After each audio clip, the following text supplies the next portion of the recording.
Baik, bismillahirrahmanirrahim. Assalamualaikum warahmatullahi wabarakatuh. Baik semuanya, di sini saya Azrul Hamidi akan menceritakan sebuah kisah yang sangat menarik, yaitu dari seorang ulama yang terkemuka yang bernama Ibnu Mubarak. Nah, bagaimana ceritanya? Silahkan tonton video sampai habis. Baik, Ibnu Mubarak adalah seorang ulama. Jadi beliau ini sangat terobsesi naik haji sesering mungkin. Jadi beliau punya obsesi dia naik haji karena ya kita tahu naik haji merupakan salah satu rukun Islam yang kelima. Nah, jadi ketika beliau tidur, beliau bermimpi. Jadi di mimpi tersebut beliau sedang naik haji dan ada dua malaikat yang saling berdiskusi. Jadi dua malaikat itu bertanya, salah satunya bertanya, "Wahai malaikat," bertanya kepada malaikat yang lain, "Wahai malaikat, haji siapa yang diterima pada tahun ini?" Lalu malaikat yang lain menjawab, "Tidak ada." Sontak Ibnu Mubarak pun terkejut. Beliau yang sangat terobsesi bermimpi seperti itu, di dalam mimpinya beliau terkejut. Namun salah satu malaikat juga mengklarifikasi pernyataannya. "Oh tidak, rupanya ada satu orang yang diterima hajinya." Nah, nama beliau adalah Ali. Nah, Ali ini berasal dari Damaskus. Jadi diceritakanlah sama malaikat itu, didengar oleh Ibnu Mubarak. Jadi namanya Ali, kerjanya adalah sol sepatu. Nah, dia tinggal seperti ini, dia ini. Semuanya komplit. Dan ketika langsunglah Ibnu Mubarak terbangun dari mimpinya. Beliau langsung keringat dingin. Ya, sebagaimana yang kita ketahui, dia sangat terobsesi dengan naik haji, tapi mimpinya malah tidak ada yang diterima, hanya satu orang. Jadi beliau pun sangat penasaran. Beliau pun berjalan berbulan-bulan pergi ke Damaskus untuk mengunjungi si Ali yang ada di mimpinya. Akhirnya beliau sampailah di tempat Ali yang seorang sol sepatu.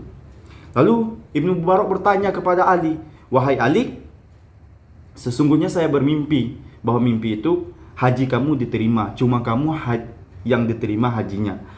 Lalu Ali pun menjawab, "Wahai saudaraku, sesungguhnya saya belum berhaji." Tapi lama-kelamaan Ali ini pun menangis. Apa yang ditangiskannya? Ini membuat Ibnu Mubarak pun merasa penasaran. "Sesungguhnya wahai saudaraku," kata Ali, "dulu aku pernah ingin bernaik haji. Ya, saya mengumpulkan uang sebanyak-banyaknya dari sol sepatu saya ingin naik haji. Sampailah terkumpulkan uang. Tetapi pada suatu malam, istri saya yang sedang hamil pun mengidam. Nah, yang diidamkannya adalah masakan tetangga yang tercium olehnya. Lalu, karena istri saya mengidam, otomatis saya pergi ke tetangga tersebut. Nah, akhirnya saya pergi ke rumah tetangga dan mendapati seorang janda yang ada anak sekitar 6 orang, yang bahkan kadang-kadang anaknya itu pun bukan anak dia, ada sebagian anaknya dan ada yang tidak anaknya. Lalu memang lagi sedang makan. Lalu Ali pun berkata kepada wanita tersebut, "Wahai ibu, bolehkah saya meminta sedikit makanan ibu? Kuah pun jadilah untuk istri saya yang lagi hamil," yaitu beliau ngidam. Lalu dengan rasa sedih, ibu itu pun menjawab, "Jangan anakku, sesungguhnya masakan ini adalah haram." Lalu Ali pun terkejut. "Kenapa, Bu?" "Sesungguhnya beberapa hari ini kami sangat lapar.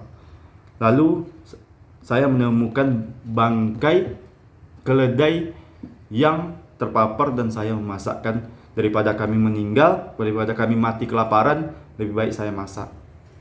Lalu terkejutlah Ali, menangislah Ali mendengar pernyataan wanita tersebut.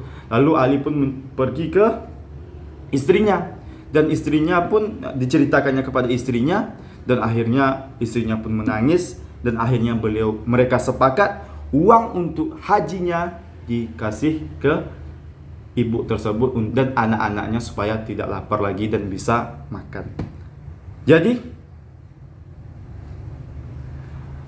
seperti itulah akhirnya beliau tidak jadi naik haji, dan diceritakanlah kepada Ibnu Mubarak yang bermimpi tadi. Lalu Ibnu Mubarak pun menangis. Beliau pun salut dengan Ali, dan seperti itulah. Jadi inti dari kisah saya, sebenarnya setiap perbuatan itu sudah ada di niat, dinilai dari niatnya. Jadi jika misalkan memang sudah ada niat yang sebaik-baiknya, kalau kita naik haji, walaupun uangnya kita beri seperti kisahnya Ali tadi, tetap bernilai pahala. Dan bahkan satu-satunya haji yang diterima adalah hajinya Ali, yang bahkan beliau tidak pernah pergi ke Masjidil Haram untuk berhaji. Semoga kisah ini bermanfaat untuk kita semua, supaya kita bisa mudah mengulurkan tangan kita dengan rezeki-rezeki kita, membagi kepada yang tidak mampu. Assalamualaikum warahmatullahi wabarakatuh.